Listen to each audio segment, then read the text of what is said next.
This is Professor Raymond Noble. It's here. It's finally here. The September 8th update. New content, new bounce changes, bug fixes, all sorts of great things that everyone wanted. There's something here for everybody, both demons and survivors. Everyone was looking forward to this update. Now, is everyone happy with it? We'll have to wait and see. Because if there's one thing that's for sure about the Evil Dead the game community, they'll always find something that they just don't quite like. Or something that they ask for and then backpedal and go, oh no, we didn't want that. I'm looking at you people that complained about Demon being overpowered a few months back and then started complaining immediately that he was underpowered. I'm looking at you. Don't think I'm not watching. But I think easily the thing that most people were looking forward to was the new characters. New survivors and the new demon. All the new characters are pretty damn cool. But if there was one character that I had to say was most hyped and the most looked forward to, I'd have to say Mia. I think a lot of people have been asking for this character day one, right? There was a, noticeable lack of anything pertaining to the Evil Dead remake. And, I definitely thought, it's kind of odd, but, I can see why. This game was more focused on the movies and show, the ones that have Ash in it. It was very likely that this character and other things from that movie were going to come eventually, and they did. We got not only Mia, but David. And both are pretty fun characters, have plenty of use, and are a great addition. But I think today is, the most appropriate day to talk about the character that people wanted to see most. Sorry, David, you'll get your time in the spotlight later this week. But without further ado, let's talk about Mia and her astounding power. Hey, come check this out. So what can this new warrior do? Well, let's go over her main ability. Her main ability, called Uncontrollable, looks like this. When activated, Mia cannot be possessed, but fear level increases and cannot be decreased. However, when the ability deactivates, her fear level drops according to how many evil units she killed while it was active. This ability is 25 seconds long in duration. Her melee boost is a 20% melee boost. Her fear increase per second is 3, and fear reduction per kill is 8. Now, to make it simple, she does extra damage, is unpossessable, but gets more fear, but loses that fear based on how many demons she kills. Now, this has a lot of versatility. Not only is it very good for when you're, in a giant scuffle. So if you want to pop this and then kill a boss real quickly, you can do that. If you want to fight a horde of monsters, it's pretty good for that too. This thing was pretty much designed for when you're fighting in one of the main objectives, like the Dark Ones or the Pages or the Kandarian Dagger. But it can be used for other things too. So if you're the only one on an objective, like let's say, the rest of your team is off doing something completely useless. They're looting like Acton Village while you're at the fucking objective. And the demon gets your fear maxed out. Well, pop his ability, and he can't possess you, and any units that come up you can kill, and then when that's done, your fear goes back down, which is pretty good. If there's one thing that's really annoying in this game, it's getting possessed while you're the only one at an objective and then losing all your progress. So this is a very good counter to that very strong strategy for Demon, and I like it a lot, right? For that reason alone, I really like this ability. because I really had a problem with that. It really, that really affected me personally.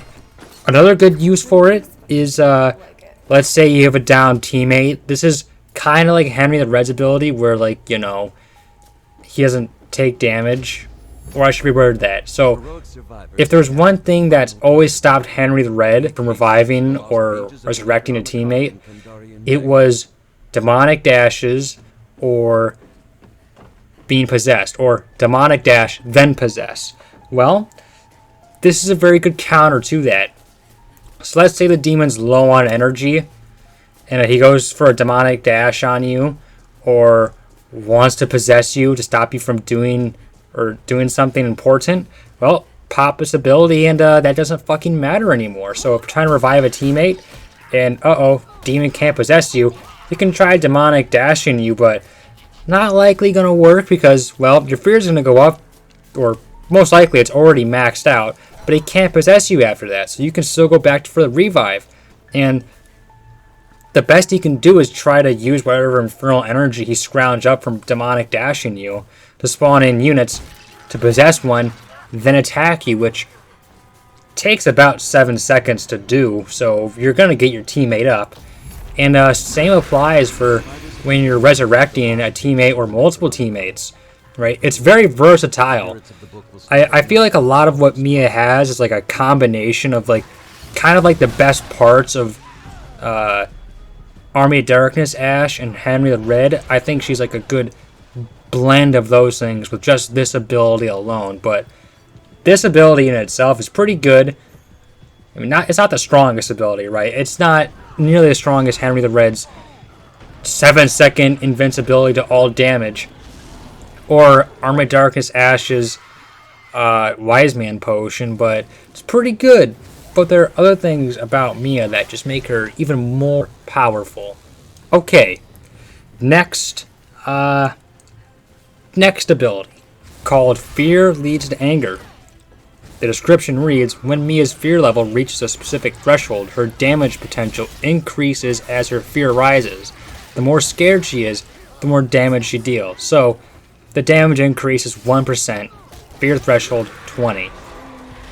So when your fear threshold reaches 20, or 20%, I guess. Actually, I'm not sure if that's an accurate reading of that, but once the fear threshold reaches 20, I'll just call it that, whatever that fucking means, you begin to do more damage. It's only 1% per fear level after that, but it stacks. It can stack pretty high. Like if you have maxed out fear, then pop Mia's ability so you can't get possessed, right?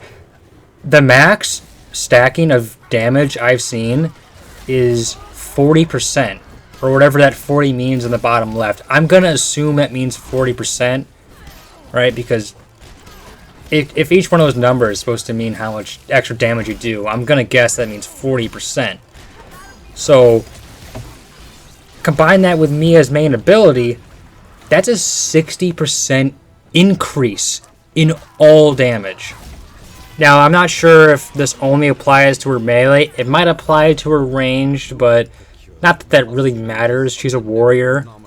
I mean, I guess maybe a 60% damage in all range damage for a warrior might make her as powerful as maybe like a leader, an unupgraded leader, and a unupgraded support. Just maybe.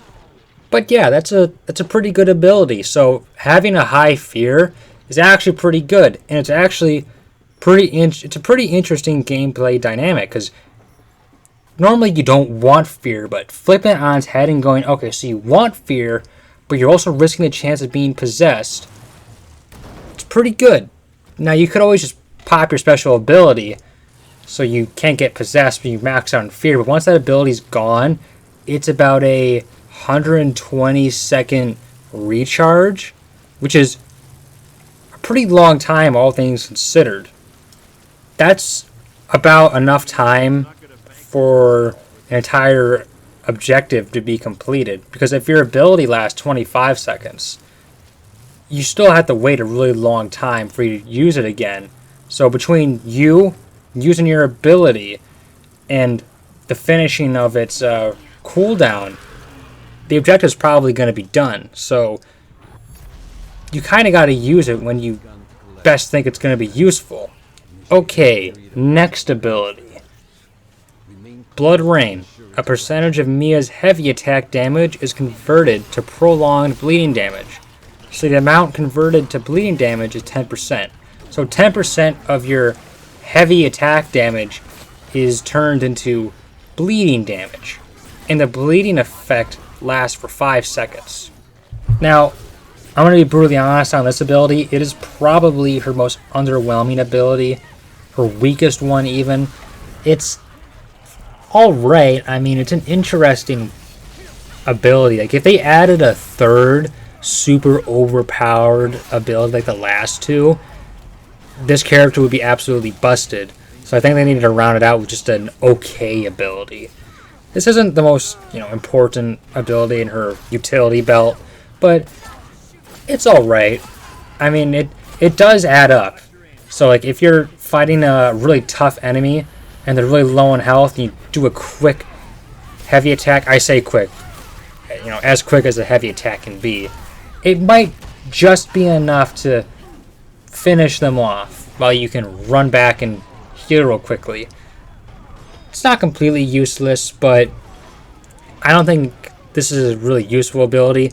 And Mia's not really a character that you want to be using heavy attacks on to begin with, and I'll explain later why. But her final ability is her weapon mastery in Machete. So when she uses a machete, she has attack speed increased, deals increased health and balance bar, and dismemberment damage, which is pretty interesting for a weapon like that. I don't think Mia ever used a machete in the movie that she comes from, but I think it's really interesting they gave her weapon mastery with such a weapon, right? The machete was typically looked over in this game, kind of like how the meat hammer and meat cleaver were looked over, but this kind of puts the machete a bit above those weapons. That, and they also buffed the machete. That's right, machete used to do 37 damage, or its base damage was 37. Its level 1 machete was 37.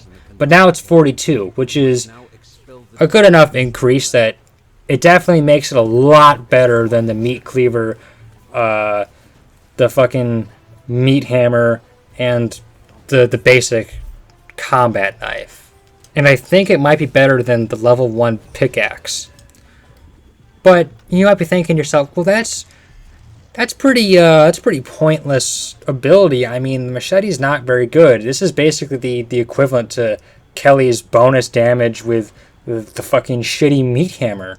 And I have to say right now, that is dead wrong. When I show you the build I have for Mia, you're gonna be thinking, oh, maybe this machete has some merit after all, because I'm gonna tell you something. Mia should be using that machete because you can be doing some fucking insane damage, right? And if you're using other sharp weapons like this build is going to prioritize, let me fill in a little secret. I'm gonna need to get close for this one, right? I can't say it out loud because the feds are after me. I don't roll up for anybody, especially the feds, without a goddamn good explanation. See, with this build, you can do up to 94,000 damage. At least that's the best I've been able to do. 94,000 damage is no small potatoes, okay? That's the stuff of legend, right? The feds don't want you knowing you can do that. Like the demon mains like have the feds in their fucking pockets because they don't want you to know that you can do that with this build. It's fucking insane, right? I'm putting my life on the line just to fucking tell you that you can do this, right? It is fucking insane what this shit can do. So let me fucking explain it to you.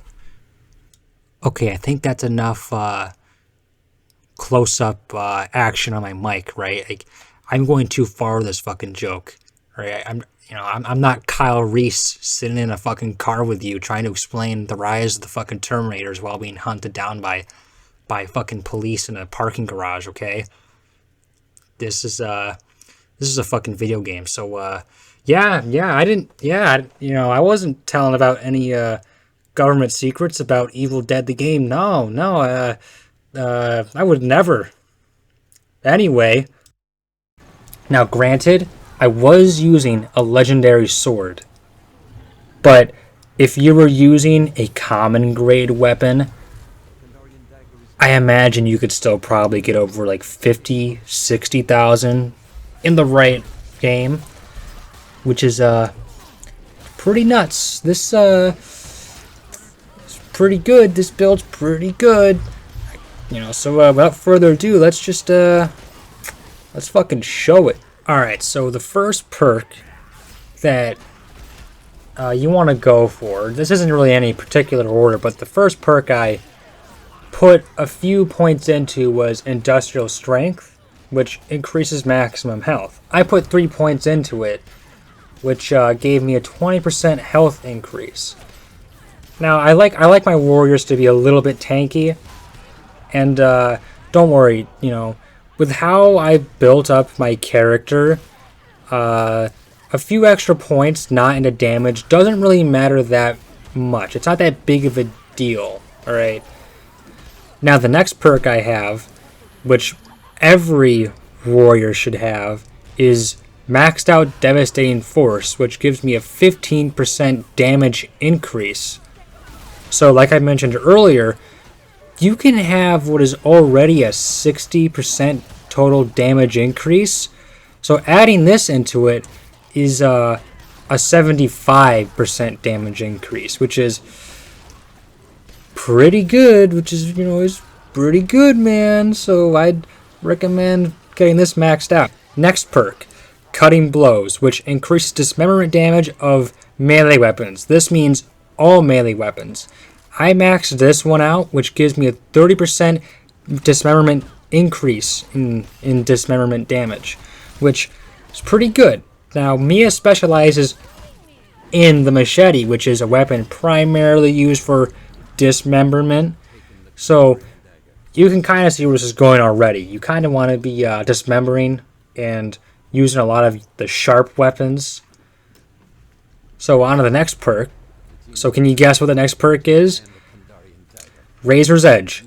Increases dismemberment damage of sharp weapons by 30% when maxed out. I recommend maxing it out so you get a 60% dismemberment damage increase, which makes chopping off limbs a lot easier. And currently right now in the game, balance bar damage has been decreased. I think originally you could do up to 25% extra balance bar damage with the maxed out balance bar damage skill. But now it's like 15, which is a lot weaker. That's a 10% decrease. So dismemberment might be the way to go, because if you can't stun enemies as easily, you might as well stop them from being able to do as much damage to you. So this is a pretty helpful and handy ability that I recommend. Now this next ability is another increase in damage. Sting Like a Bee. Maxed out, gives a 15% damage increase with all light attacks. Now with Mia, you're going to be wanting to use your machete preferably. So if you're doing 15% extra damage with it, doing light attacks, that's pretty good. The machete is a quicker weapon, so you don't really want to be doing heavy attacks, even though there's a skill that lets you do heavy attacks for bleed damage. I don't really recommend using only heavy attacks. I'll talk about how I use my heavy attacks later, but right now you should focus on doing extra light attack damage, because the machete is pretty quick, right? It has a 3 speed, whatever 3 speed means. So that's about midway speed, which is pretty quick. So it's faster than the sledgehammer, the fire axe. I think it's faster than the chainsaw by a bit. Faster than a lot of weapons, or is equal to a lot of weapons as well. But with Mia, you're doing extra speed with it. So using your light attacks is really important because you can do a lot of damage with a lot of quick attacks. And I'll show you later when I use the machete. It is fucking crazy how much damage you can do with just light attacks. Right, next skill tree, Tougher Than Hell, which reduces the amount of damage you receive by 10%. This is just pretty good on all warriors. Warriors are already pretty tanky, so maxing out your tankiness is pretty good. So I'd recommend this skill. Because with Industrial Strength and Tougher Than Hell, she's by no means as tanky as I'd say Henry, mostly because I don't have respect out to be as tanky as Henry, but she's still pretty tanky, so you can get into a fight and keep a lot of health. And I'll show it later too, like she can take a lot of damage, which is pretty fucking good. Alright, next skill is one-handed, or Weapon Master one-handed. I skipped the past two abilities because they don't really matter that much. But if there's one thing I will say about the previous two perks, if you want to swap out, 1 point between the two perks after Tougher Than Hell, whichever one you like more, whether you want to do extra damage at full health or less health, it's only a 5% increase in damage, go for either one. They don't really matter, but both of them get you to the result you want, and that is Weapon Master one-handed, which increases damage dealt by one-handed melee weapons by 15%. Now, the machete is a one-handed weapon. Same with a lot of sharp, small weapons, or the quick ones at least. So, the hatchet, the combat knife, the pickaxe, all of those are pretty good.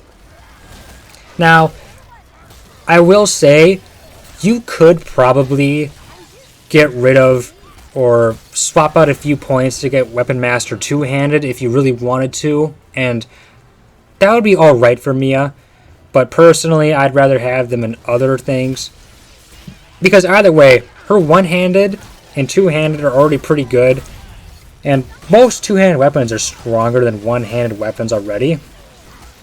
So swords and fire axes and sledgehammers are going to do a lot of damage already. So boosting the one-handed is really important because it is made for the machete. Now that's personally how I spec out my skill tree.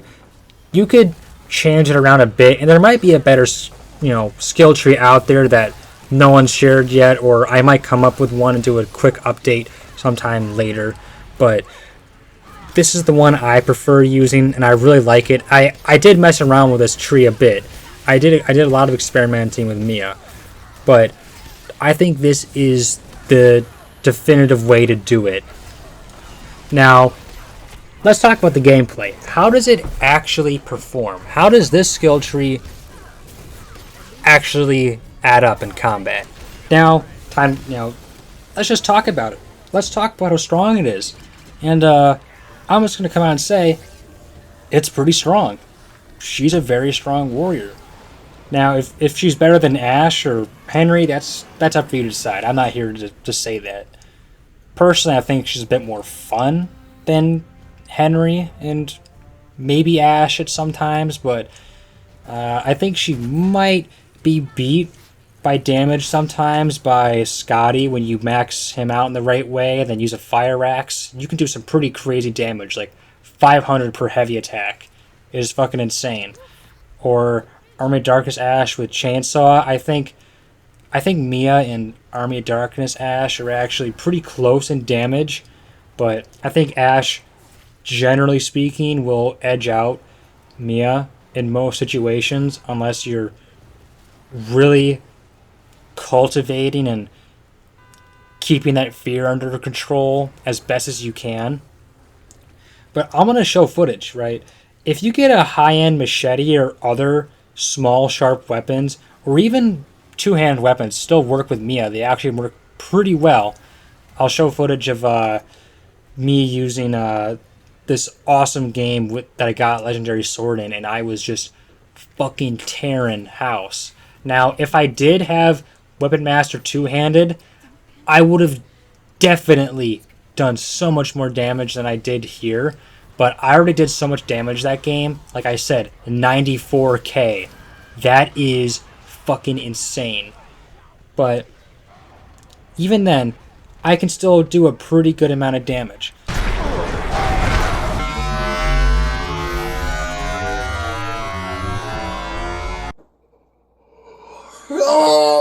Oh my god.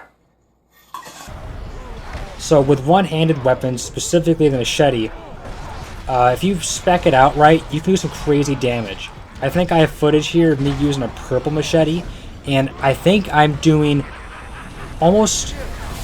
I am doing over 300 per swing. Light swing, too. Which, I don't need to explain. That's pretty crazy. You couldn't do that before the machete, or you couldn't do it as easily. This alone just makes Mia all the more worth it.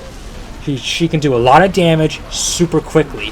So her swing speed with the machete is faster than AOD Ash with a chainsaw, faster than Scotty with an axe. It is quick, so you can do 4 quick swings and the damage increases per hit. Now I said earlier that heavy attacks are pointless most of the time, but if you use a certain combo with Mia, you can put in a heavy attack and it actually makes a difference and is actually, useful, right? The way I like to do a combo is I do the first 3 attacks as light, and then you finish off the combo with a heavy, which converts 10% of your damage into bleed. So I think this is the only time where her third ability actually makes itself really useful. Now, if you're unlucky and don't get a weapon you're looking for, you don't get the machete you want, well, if you find a higher end hand axe or hatchet or whatever, or combat knife or pickaxe, you can use those too and swap them out, because they'll be pretty powerful, right? So you know how some people use the combat knife for AOD Ash? You can kind of do the same thing for Mia as well, and it works pretty well like it does for Army of Darkness Ash. But of course, if you want to, you can use two-handed weapons. They still work pretty well. Two-handed sharp weapons, I should really preface there. Two-handed sharp weapons work really well for this character. So, fire axes, swords, I think those are the only two-handed sharp weapons. Both are pretty good. If you get a legendary sword or axe, then you're going to be doing all sorts of crazy damage, and dismemberment damage too is going to be pretty nuts. So yeah, that's really how I recommend playing this character. She's pretty powerful. I'm gonna do a video on David next, explaining him, because he's probably the most interesting survivor yet in terms of his abilities. They're pretty interesting, so I'll cover those next, either in a video coming out tomorrow or Saturday or maybe Sunday, I don't know. So yeah, next is David. So I hope to see you guys using this Mia build, tweaking on it, or if you fucking love backseat gaming, give me tips for me if you really want to. So yeah, good luck out there, and have fun. Go kick some survivor ass or demon ass, whichever ass you prefer kicking.